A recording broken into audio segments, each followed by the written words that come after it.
Welcome in to another week of the Business of Sports, Playmakers Beyond the Competition on the Lou Information Station. It is a pleasure to be with you once again. Chris Roseman, how you doing? Good morning, Ken. How are you? I am good. I tell you, we're kind of in a very short lull, end of the summer, and I tell you, in the next week or so, we're going to be talking very heavy football. We got a little lull, and then things really get heated up in the sports world. It's I used to be more of a lull in my mind, but man, just following, the college football is back. They reported to camp last week, and the 2 weeks, who's going to be the starter for the quarterback, who's the running back, how's the defense look.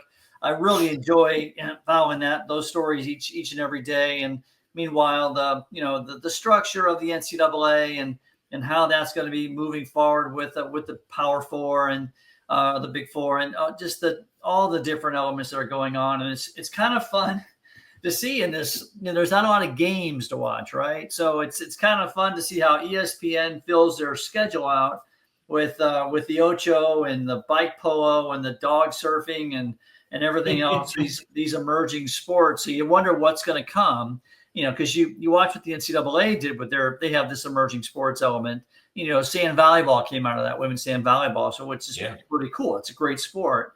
But the evolving world of sports, and when you turn on the TV each night, you're looking for that game. We do have the Little League World Series going on right now. Had some drama last night with I think it was Massachusetts and I can't remember the other one.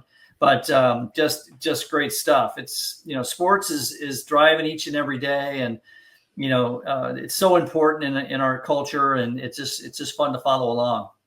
Yeah, a lot of excitement up at Mizzou. It seems like every day I'm seeing so-and-so game is now sold out. A lot of excitement up in Columbia.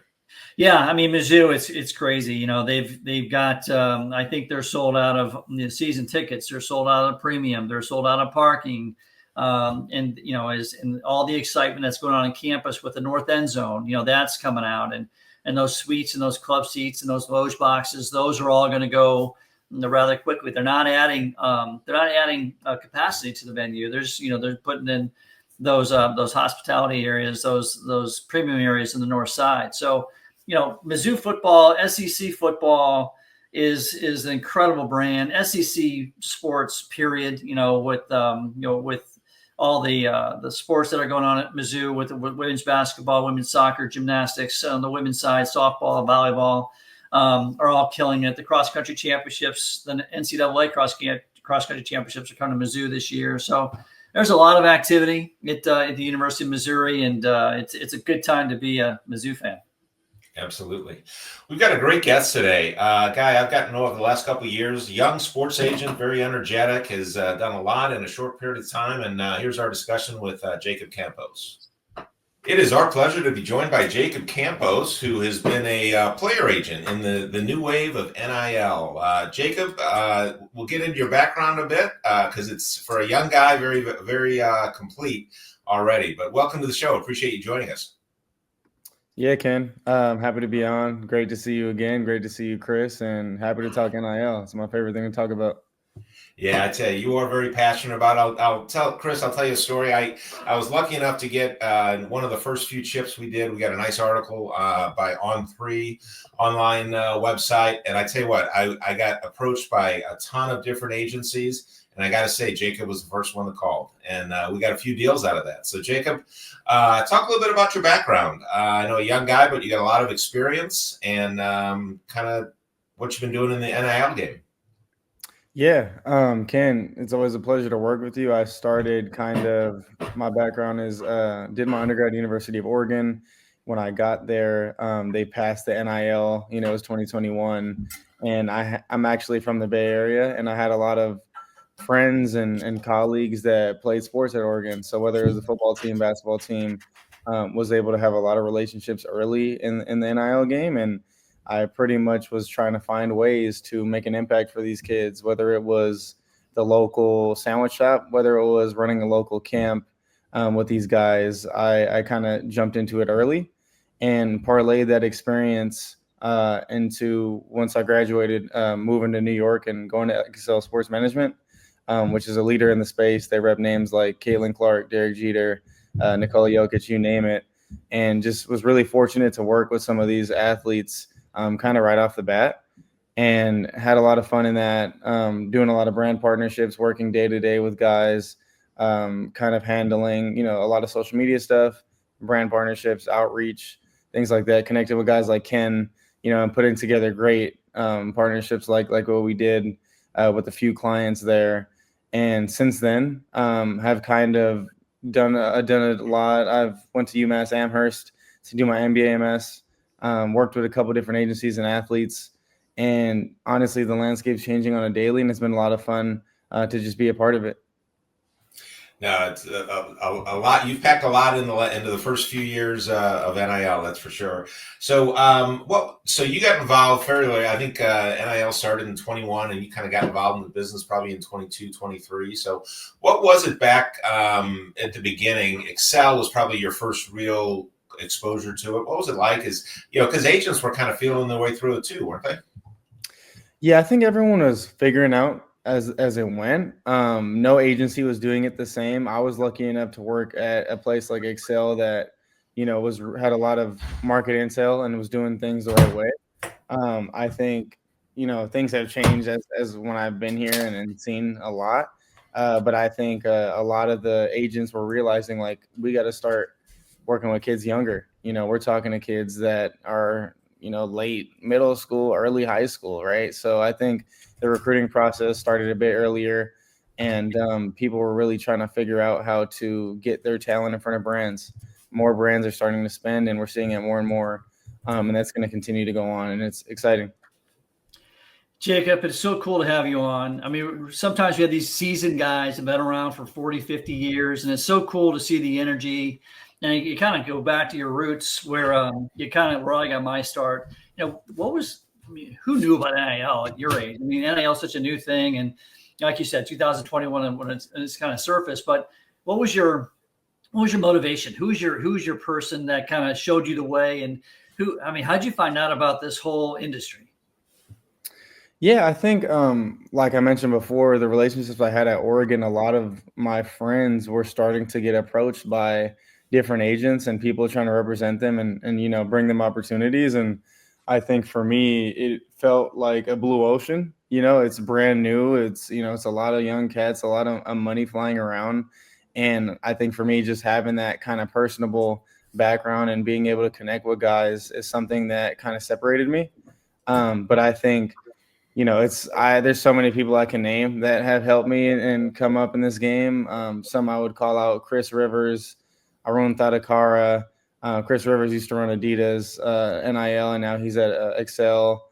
Other guys, Parker Kane, who's an agent there, and different folks. But I think I got really lucky to learn from the right people early.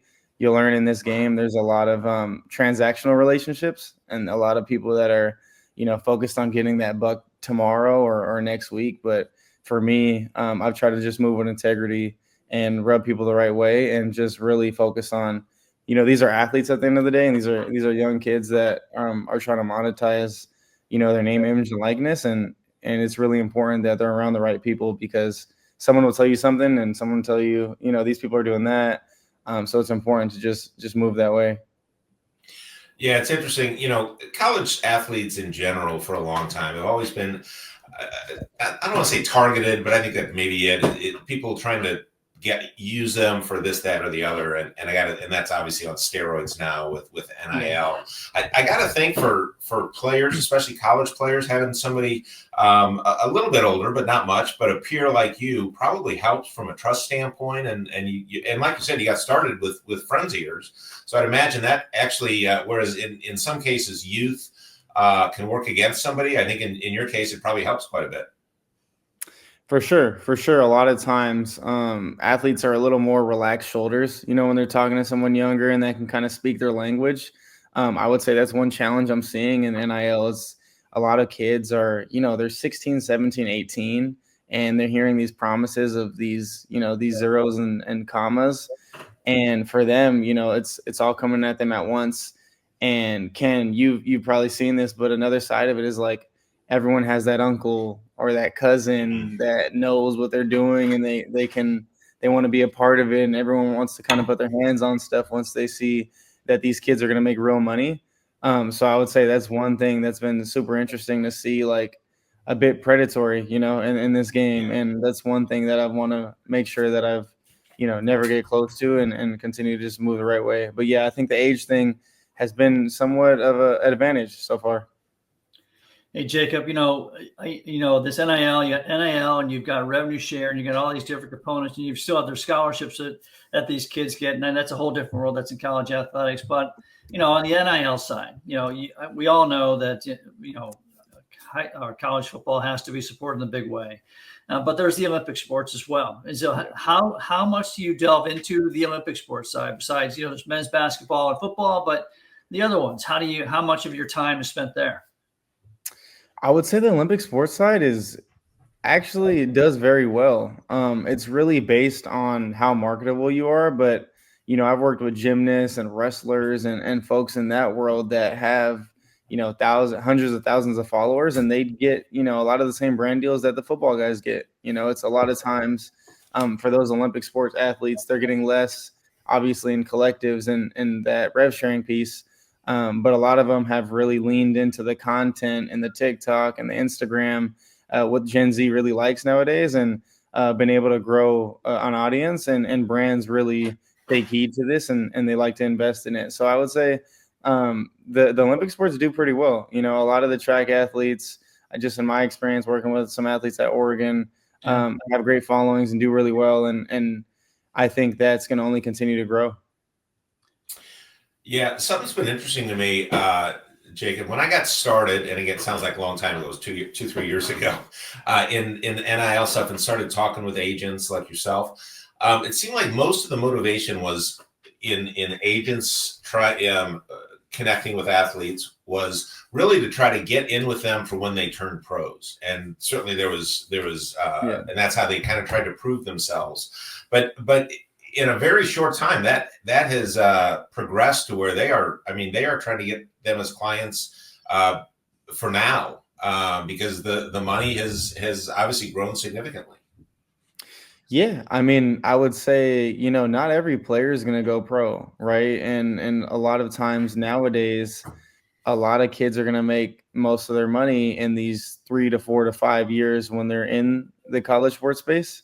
And I think a lot of agents are waking up to that. And some agencies you talk to, they're like, hey, we don't need you to go pro. Like, let's focus on these 4 or 5 years, and let's maximize our opportunities. And then from there, we'll figure it out then. But I think people are really trying to capitalize now. And that's why you see some players and their families being a little, close to the chest with who they're working with, because they're like, hey, this is our window. We need to capitalize here. And it's very much changed, Ken. You've definitely seen it. If you have an opportunity to do a couple guys transfer portal while they're at school, they transfer 2 or 3 times. We're talking about a lot of money here. So I think a lot of people are focusing more on the now. And then the other part of it is, whether it's good or bad, agencies are able to take a bit higher percentage, or in the past, that's what it's been on the transfer deals and the collective deals. Standard fee for marketing is always 20%, but some of these agencies are taking, something close to that on these transfer deals, which, you can debate that all you want, but we're seeing a lot more of that, and that's kind of where they're capitalizing. Interesting. Jacob, on your track, I'm going to go back to the track. I got a 26-year-old and a 20-year-old kid, so I just love hearing these stories. While at the University of Oregon, what kind of classwork did you take? I mean, were you a business major? Were you a marketing major? And kind of correlate how those, how that experience at the University of Oregon and now UMass, kind of has got you to where you are today. Yeah, I was a business major. I would say the classroom is one piece of it, but a lot of it is just the relationships. I was lucky enough to know a bunch of folks there that were playing sports, and you meet a guy and you hang out with him, and you meet his friends, and you meet the stars of the team and stuff like that. And for me, I realized kind of early that it's all about leverage. It's about having access to these dudes, and you can be an agent on paper and have all the credentials. But if you're not able to kind of have access to players and able to say, hey, I was talking to this brand earlier, let's get on the call and let's figure out how to work together, then you're kind of, out of luck, right? So I would say the school piece is one. And I remember I was part of a sports business club, Warsaw. They do very well there at Oregon, huge alumni base, obviously the whole Nike ties. But I would say another thing is just, focusing on leverage, focusing on access to players. Who can I talk to? Who can I call that will say, hey, you know what, Jacob did a great job working with me and he brought me this and that. Would love to introduce you to him. Ken and I have had these type of conversations in the past, and I think really leaning into that's important, especially at a young age, right? When you're at these colleges and, at the end of the day, these are college kids, right? They like working with other kids and they want to, build from the ground up a lot of times. So I think that's something I use as an advantage for sure. That's awesome. So what, it seems like I deal in one very small piece of NIL with the chips and stuff, but you're obviously dealing with everything. And I get a ton of ideas just walking through my normal day. And I got to think that you, as you're just doing anything you do during the day, that ideas for NIL deals just have to pop into your head with all the people you work with. Yeah. Let me say this. Ken Dubinsky makes the best chip in the country. If you haven't tried it, please go buy it. We Thank you. Thank you, we sir. worked on an Ohio State deal and a deal at Syracuse. Had a lot of fun working with Ken, and the best chips I've had, I still have them in my apartment. Behind my Zoom background, I'm not here now. But I would say, Ken, one idea I've had lately, and I wonder if this will happen. I think, NIL is changing by the day. But I think with this whole rev sharing thing, I'm starting to wonder if schools are going to start tying like specific revenues to these contracts, right? Like I was hearing murmurs of some schools thinking about, is there a way we can tie concessions, ticketing, things like that into these deals? And I think we just saw it with Stanford hiring Nike's old CEO. These athletic departments are getting much more nimble. They're getting a lot smarter. And I'm excited to see how, we continue to change the game and see what happens in the industry. Yeah, that's a great point. I was going to touch on that too, is that you're seeing a much different hiring practice by athletic departments. And Chris, you can speak to this as you've seen it, is they're not just, historically it's just people that have come up through the ranks of athletics. Now they're going after significant business people, marketing veterans. It's very interesting. Yeah, I can attest to that. There's definitely that org chart's changing by the day, in college athletics. It used to be, pretty standard as, where you had your marketing and your foundations and your donors and things like that. But now with, it's, with revenue share taking $20.5 million out of the revenues of the big four, they gotta find ways to refill that. So they're getting very creative, and the professional approach is definitely taking hold. That's for sure. Absolutely. We are enjoying spending time with a young agent, Jacob Campos.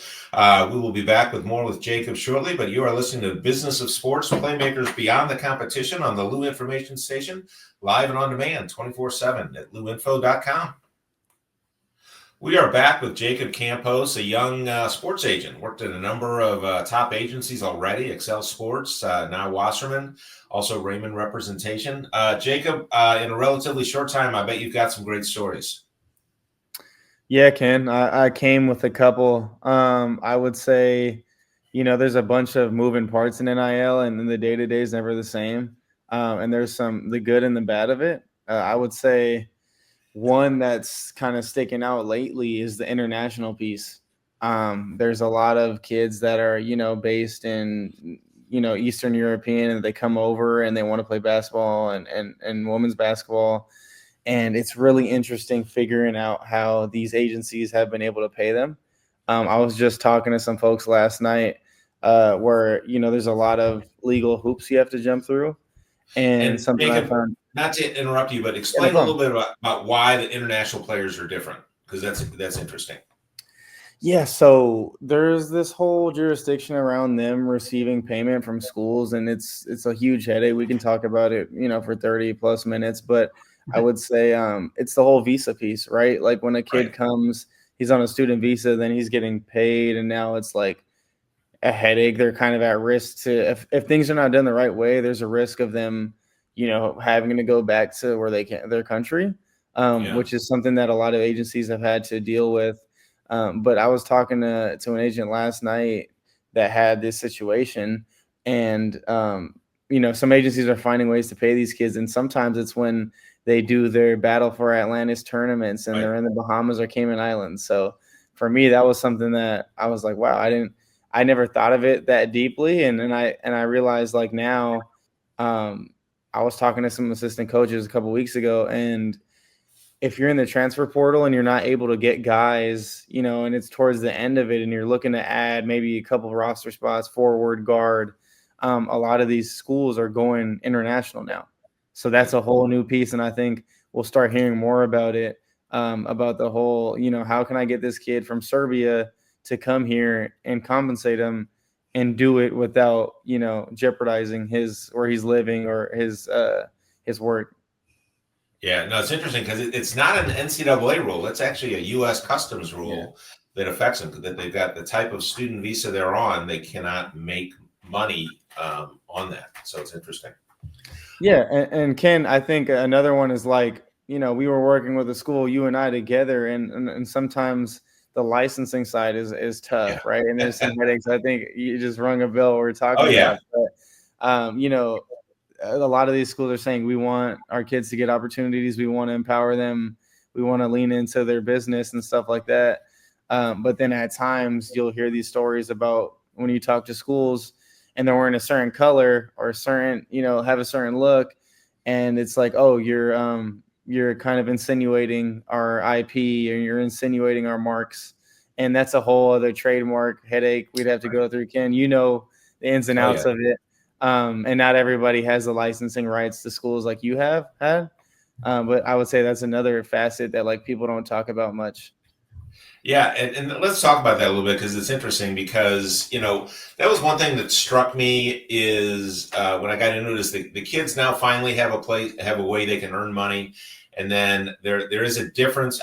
People may not notice, but there's relatively few, I think, you tell me if you agree, of the NIL deals that actually use the marks. A lot of them usually, because there is that additional fee that's got to be paid.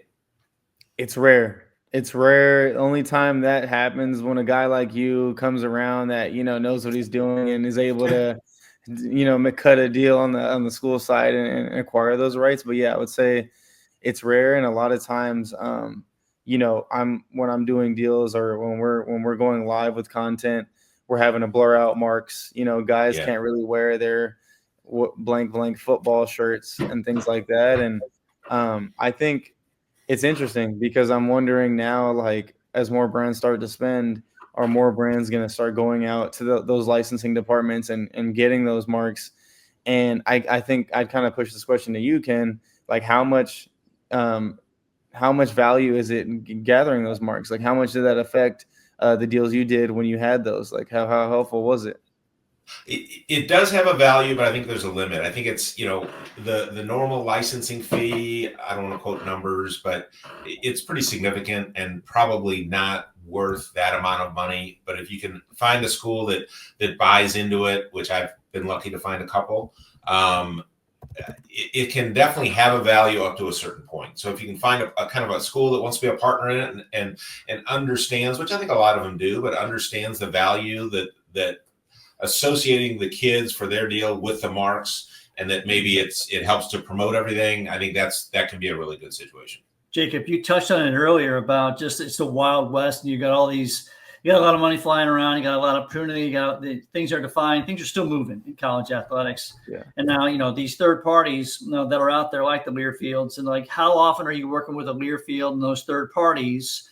I know Ken, works a lot with the group here in Missouri, but who competes with Learfield? How do you parse about that? How do you create those relationships with all those folks? Yeah, I would say Learfield is brought in, like, when it's necessary. Sometimes when it's a deal with the bigger team, like more names, they're kind of brought in. But I would say I've worked with them less. I would say sometimes the MMR partners are a pain in the butt sometimes, just because they want to own that business and they want to be the ones facilitating these deals. But I would say when it comes to that front, like it's really important for the athletic department, for the representation, for the athlete to all be on the same page with the MMR team. And I've seen in the past, like, some hiccups there where there was a relationship on that side with a brand, but you ended up doing a deal with an athlete, and then the MMR team comes to you like, hey, we were talking to them, and it's a sticky situation sometimes. And I think those groups are still figuring it out. Like you said, like it's still nothing. There's no set process in place. Like, hey, this is exactly how it's supposed to be at every school. Everyone kind of does it different. For our listeners, MMR means Multimedia rights. So okay. that's the Van Wagoners, JMIs, Learfields, Peak Sports. There's a bunch of them, and usually a school will work with one exclusively, and they'll kind of, there's contracts, 5 to 10 year contracts where they'll pay them a guarantee up front, and they're sourcing their corporate sponsorship. So like stanchions at a basketball game, signage outside the game, maybe some social media stuff. But I would say the MMR piece is huge in the NI space as well. Yeah, absolutely. Any talk about, if you can, some of the players that you've worked with directly? Yeah, I mean, I didn't come on here wanting to drop too many names, but I've had a lot of fun working with some guys. I think some of the favorite players I was able to work with was the Ohio State guys, and with you, Ken, like Will Howard and Caleb Downs. Those guys, I had a lot of fun doing some deals with them because of how well they did. They go out and win the national championship, and when I work with guys like Ken, who don't know if they're gonna be starters or not, it's funny when you shoot them a text post natty like, hey, how are we feeling? But I think it's a lot of fun working with the guys, and I think a lot of them are just learning as they go. And a lot of dudes, it's crazy because these kids are 17, 18, 19, 20, and now they are a legit business. Like they're a brand. And I think it's clear, like, that's here to stay. And I think one thing I stress when I'm working with these dudes, like, hey, you got to be visible. You're a brand now. You need to put out content. Like the young 13, 14-year-old that wants to go Division I and play basketball or play football is looking up to you. And, these kids are really engaging with what these guys are putting out. So I would say one thing I've always stressed is like, a lot of brands will tell me we don't just want to see Jimmy's basketball game and just him posting him playing basketball and just him posting just that. Like we want to see, who is he as a person? Does he like to fish? Does he like certain types of music? What does he do on his own time? And just that feel of being, just like a college kid, right? So I think that's something I've stressed. Jacob, I see some of these big names, Wassman, Raymond, and some of these others you've worked with. Walk us through that process. So, you identify a brand, you identify, how does that brand align? What's the research look like? How long does that take? Is that a long runway, or is that, does that just happen like that, where you got one day you've got this athlete, next day he's got chips in the grocery store? I know it's not like that, but how does that process look? What's the research look like there? Yeah, I would say a lot of it's people, right? Like you connect with people. Like Ken, for example, he did a deal with Marvin Harrison at Ohio State, and we worked with Ohio State's best players. And I'll reach out to Ken, hey, let's jump on a call, let's connect. And there's no one size fits all. Sometimes it's literally like you have a relationship with a marketing agency, and they sent out a mass email like, hey, we're looking for 18 to 24-year-olds that play basketball that have this amount of followers that are willing to do 3 Instagram posts for $15,000. Like, and it's just like, hey, here's the names that fit that bill, and you send them over, and you kind of talk about what the creative would look like, and you go from there. So I would say there's a lot of different ways it would happen. One is going straight to the brand, a guy like Ken that's running his own show and that's easy to work with. One is going to a marketing agency who's actually, their job is to go out and find talent that's engaging to deliver ROI. So I would say it's never the same. And there are some worlds where it's like the post games and these open doors deals where it's like they're literally throwing 150 different NIL deals out for the same brand, just trying to get as many posts as they can. So It's a lot of fun just talking to different brands and people. I'm a people person. I thrive on that. But yeah, I would say there's no one size fits all to the brand outreach. And you mentioned Yeah. ROI. So how does that, you get through your term, your month, 2 months, 6 month term? What's the backside look like? How do you evaluate that? Yeah. So with some partnerships, Ken can speak to this, but there's a royalty aspect. You're kind of tracking. They're more performance based marketing. I Hmm. would say one of the basics of doing brand deals is when you talk to brands and after the term's over, a lot of times they want some analytics behind it. So you'll go to your athlete and be like, "Hey, shoot me the analytics from your account on how this did," and they can literally like share that on Instagram. You can see like click through rate, like how many likes, obviously how many views, things like that, how many impressions it had. So a lot of times, once the deal is done, it's not really done. You wanna make sure that the brand can see and visualize how it went. So I would say, yeah, a lot of the social media analytics is huge for the brands. You mentioned social media. That's one of the things that really struck me as I got into it is the unbelievable importance of social media and how many, plain and simple, how many followers.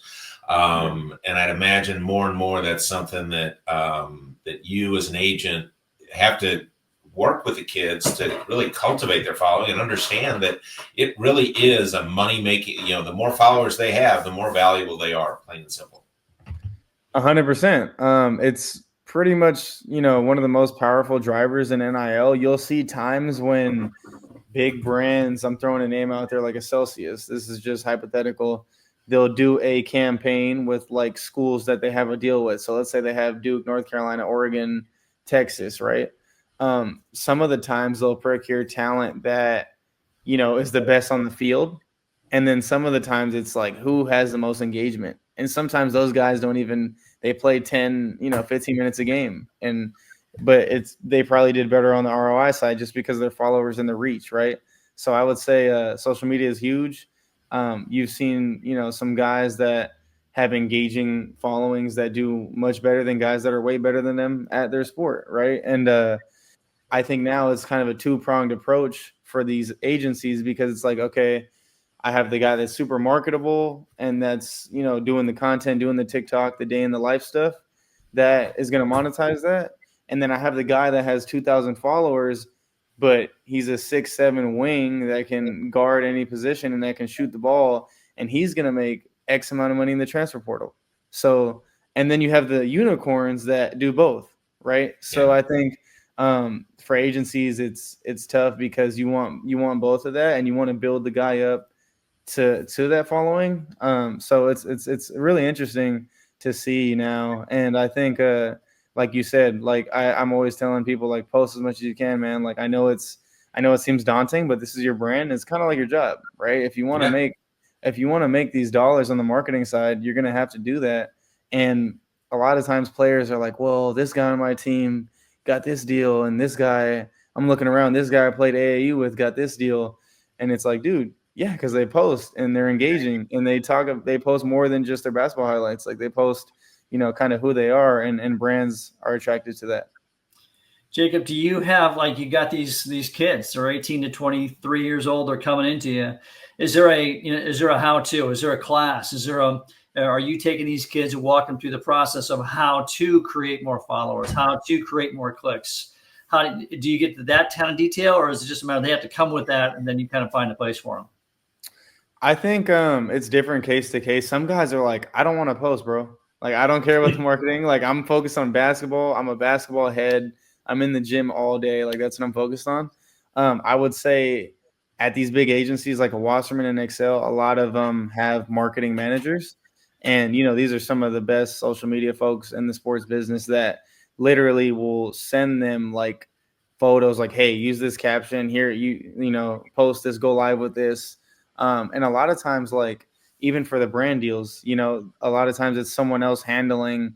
Like, dude, literally just copy and paste this text into your Instagram post and then go live with it. There you So, go. I think for me, like I said before, I always encourage guys to post. Always encourage them to be visible. And a lot of like agencies that are doing it the right way are encouraging that. And a lot of times you'll see when there's a big moment, let's say a dude makes a game winner, right? Like that's when you have to capitalize. Like let's go live with the content. You're going to be on Bleacher Report. You're going to be on ESPN. You're going to be on these outlets. Repost that. Make sure you're being tagged. Make sure you're hopefully collab posting that as well. And I think if you're doing it right, you're leaning into the social media for sure. Would you agree? It seems to me that the ability, college, athletes are college students, and college students are young, and a lot of young people do things that they wish they hadn't when they're older. But it does seem that the advent of NIL and the ability to market yourself in a lot of ways, I think is maybe a behavior modifier in making sure that they don't get into trouble. Because there's, it used to be in the day, oh, I'm going to lose my scholarship. I got a lot more to lose now. A ton to lose. I mean, we've heard these nightmares when guys post certain things and they're losing brand deals, and they're posting. I think one story I remember seeing is like when Jaden Daniels transferred from Arizona State, the team was like posting his locker and being like, "F this guy," he sucks, and that was met with a lot of criticism, and those guys looked really bad. I believe a few of them might even lost scholarships off of it, so. I think it's really important nowadays that, you're educating these guys like this is your platform and these are what brands are looking at. These are where the kids are looking. And a lot of times there's even situations where these Instagram accounts they have are even a part of some collab posts with the university, like with, Texas Tech men's basketball. I'm on a shared post. And if I go to their account, I'm going to see, the player's account as well. So he has to maintain that professional image. And there's a lot of guidelines there, but I would say just be smart, right? Like just if you have to think too hard about posting it, just don't do it. Go do it on your spam or your own personal account that you have that a lot of these guys are starting to have now. But I would say, yeah, I think that's one thing that's kind of nerve-wracking with these kids because you want to post everything you're doing, and sometimes that's not the right thing to do. And what's the average term of these deals? Is it a month? Is it 6 months? Is it because you can't shut yourself out too far. And I know there's language in the contracts to say, if you do this, then we're out. But what's the average term? Yeah, I would say that's super, not one size fits all. Ken can talk about this, but sometimes it's a season long deal. I would say more often than not, it's kind of a one-off. Like it's hey, this term is going to be, 3 months. You have to keep it on your account for 6 months. But during this term, if we're working with energy drink, you can't do any other energy drinks deals. This guy Ken, he knows about the exclusivity and he's aggressive about it. But there's some times where it's like if I'm doing a QSR deal, I can't do anything for a while. So that's also a thing. Like on the representation side, that's a negotiation piece right there where it's like, hey, we want to work with you guys, but I don't want to bar my client from the Ritz deal or whatever is going to come down the line, and we're in this exclusivity with you for X amount of months, and we can't, we're missing out on opportunity. So that's one thing that players need to be sure they're around the right people that understand that space. But I would say more often than not, these deals are kind of one-offs. Go live with it. Keep it up for 3 months and then let us know how it performs. I got one more. I'll just ask you. I mean, I hate to sound like a job interview, but what's the most important stuff? What's the more important element at your age for these kids that are coming up through? Like, what's the one thing that these guys and gals that want to be you someday, and as you enter your career or continue your career, what's the one thing that you would point to, or a couple things? What I've learned is integrity is everything. This NIL game, like I said, very transactional. People trying to make a quick buck. Everyone wants to have hands-on with all these clients. And I think for me, the biggest thing is like under promising and over delivering. Mm-hmm. That's what I've really focused on. And it's just like I said before, the relationship piece. Like a lot of the guys that I'm working with are, I genuinely, they're friends of mine. Like I want to see them do well. I want to see them be able to monetize. And, a lot of these dudes are not NBA players. They're great college players, and that's great. And now's the time to kind of monetize and lean into that. But I would say, never overpromise and say, we're going to do this for you, and then we're going to get you this, and that. and we're going to get you a car, and then we're going to make sure this happens. Like, that's how you set yourself up for failure on that front. And I know, especially like in the transfer portal, these guys are hearing like, oh, you're going to get 500,000, 700,000, this much money.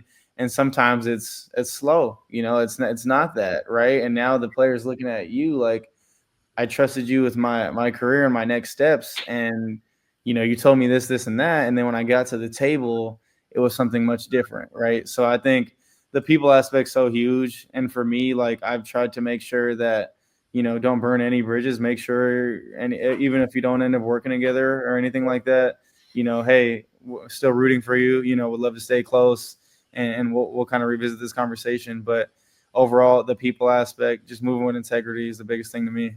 It's great stuff. Great stuff. That's great. I got one more. I know there's great things ahead for you. You got a great future. Next 3 to 5 years, what's next for Jacob? What's next, man? I think finishing out this MBA MS thing at UMass. After that, I would say, in the near future, I'll have some more ventures in the rev sharing space. I think that world is really interesting, and I've been really excited to kind of talk to more schools and figure out how I can add value there.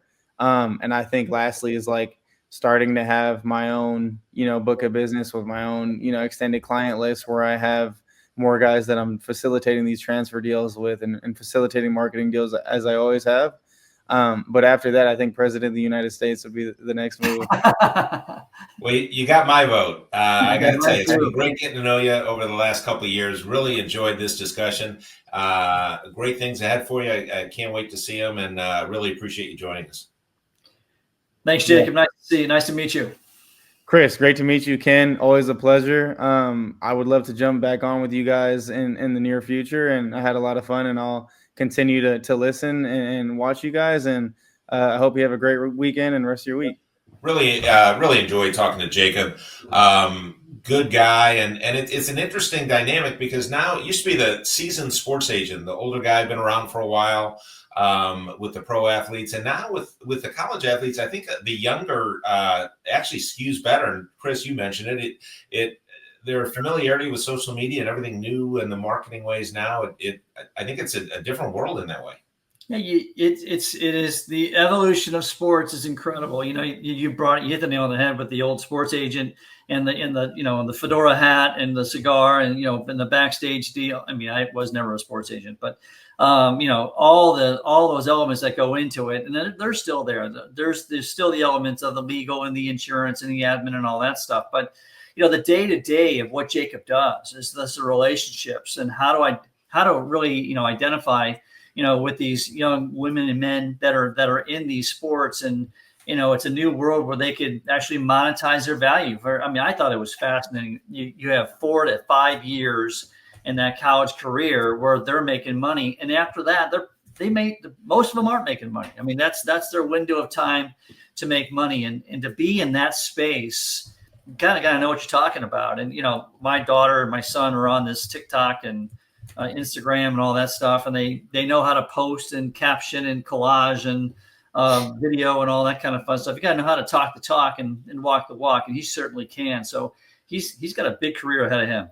Yeah, good guy. So what also is interesting, we're not able to get into it, just ran out of time with them, but these agents are recruiting kids that are 14 and 15 and 16 years old now. Wow. And in Missouri, high school kids, until they would sign with a state school, cannot earn NIL money at this time. But I think it's 33 states in the country that you can earn NIL money as a high school player. And it's unbelievable to me. It's like the old the Jerry Maguire movie when he sees the 8-year-old kid that he's gonna go recruit. We're not that far from that. Yeah, we're not. And you're seeing the evolution of NIL rules across the states. I think I just saw yesterday where maybe it was Arkansas or one of the states has made NIL receipts, NIL revenue for the kids tax exempt. And so, there's just another symptom of all the different approaches for NIL that goes across all 50 states and the different rules. And, that, the House settlement that came across on July 1st, that ain't the last of it. And, they're going to have to get to a point where they've got guardrails across across the various stratospheres of sports, whatever that might look like, Division 1, 2, 3, NAIA, whatever that could be. But it's an incredible time, and it's a fascinating space to be in this industry, and I love the pace of it each and every day.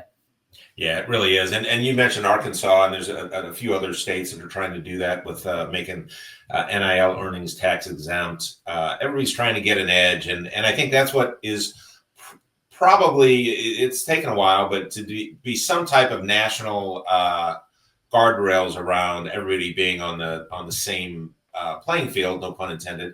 And whether that's with this executive order that President Trump kind of put in some people in to study that. And I know Congress is looking at some potential bills. So it's just like you say, the House settlement was supposed to be kind of at least the calm for a while. And I don't know that we're going to have calm for some time. Yeah, I'm still trying to figure out this College Sports Commission, where they are, where this NIL Go, where they are. I mean, there's just so many components to it, and and how all these pieces come together and how they form the future. You've got Commissioner Sankey and the Big Ten and ACC and the Big 12 kind of leading the way, and you get the sense. I think they were trying to restructure or reallocate the voting at the NCAA level, and I don't think that went quite the way they were hoping for it to go. They were trying to get a little bit more leeway, or a little bit more sway in the process. But again, this is now we're going to get into college football. I think things will settle down on the legislation front a little bit. But in the background, they're still talking about that. There's still people that are going to make these changes in the upcoming years. Yeah, and we're very close to being able to at least have some games on the field instead of off, which will be a lot of fun. Yeah, it's going to be fun. I mean, Mizzou is going to be college football, and that pageantry around that game. It's not just the 3 hours of the game. It's beforehand. It's all the hoopla. It's the band, it's the cheerleaders, it's the fans. There's no place like it, and I have so much appreciation for college sports. I can hardly wait till college soccer season starts, volleyball starting right around the corner. Then we got basketball, then we roll into wrestling, gymnastics, in the winter sports. It's just going to be a great time, and it'll be here before we know it, and be gone before we know it. Absolutely. No, good times. Chris, another fun show with you. Appreciate it, and hope you have a good week ahead. Football's around the corner. Have a great weekend. Thank you. Thank you all for listening. Again, this week, we're enjoying it. You can catch us live every Sunday morning, 10 o'clock, here on KLIS. Also find us on YouTube or any major podcast outlet. Just search Business of Sports, Playmakers Beyond the Competition, and you can always find us live on uinfo.com. Appreciate you joining us, and we'll see you next week.